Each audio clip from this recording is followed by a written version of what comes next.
தேவனுக்காய் ஊழியம் செய்து மரித்து 472 ஆண்டுகள் ஆன போதிலும் கிறிஸ்தவ மிஷனரியின் உடல் சிதையாமலும் துர்நாற்றம் ஏற்படாமலும் இருக்கும் தகவல் உலகளவில் ஆச்சரியத்தை ஏற்படுத்தியுள்ளது. ஸ்பெயின் தேசத்தில் புகழ்பெற்ற அரண்மனையில் பிறந்தவர்தான் பிரான்சிஸ் சேவியர். தன்னுடைய 9வது வயதில் தந்தையை இழந்து தாயின் பராமரிப்பில் வளர்ந்து வந்தார். 1534 ஆண்டு முதல் 1536 ஆண்டு வரை இறையியல் பயின்று தேவனுடைய ஊழியத்தை செய்ய விரும்பினார். இந்நிலையில் ஒருவன் உலகம் முழுவதையும் ஆதாயப்படுத்தினாலும் அவனின் ஆத்மாவை அவன் நஷ்டப்படுத்தினால் அவனுக்கு என்ன பயன் என்று அவரின் நண்பர் ஒருவர் கேட்ட கேள்வி அவரை சிந்திக்க வைத்தது. இதனால் அரண்மனை வாழ்க்கையையும் விட்டுவிட்டு 1542 ஆண்டு இந்தியாவில் உள்ள கோவாவிற்கு மிஷனரியாக வந்தார்.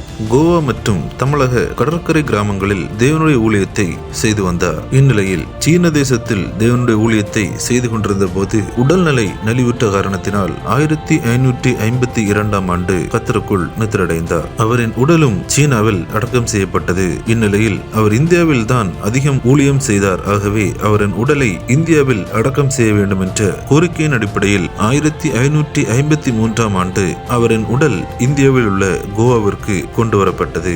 அன்று முதல் அவரின் உடல் பாதுகாப்பாக கண்ணாடி பெட்டிக்குள் வைக்கப்பட்டது.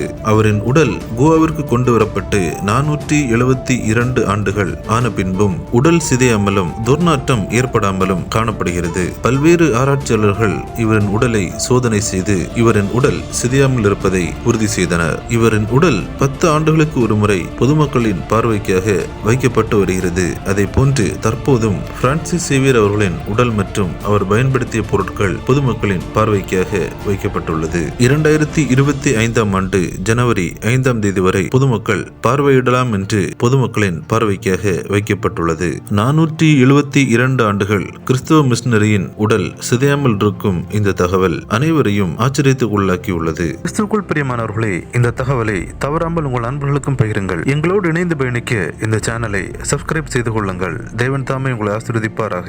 ஆமென்.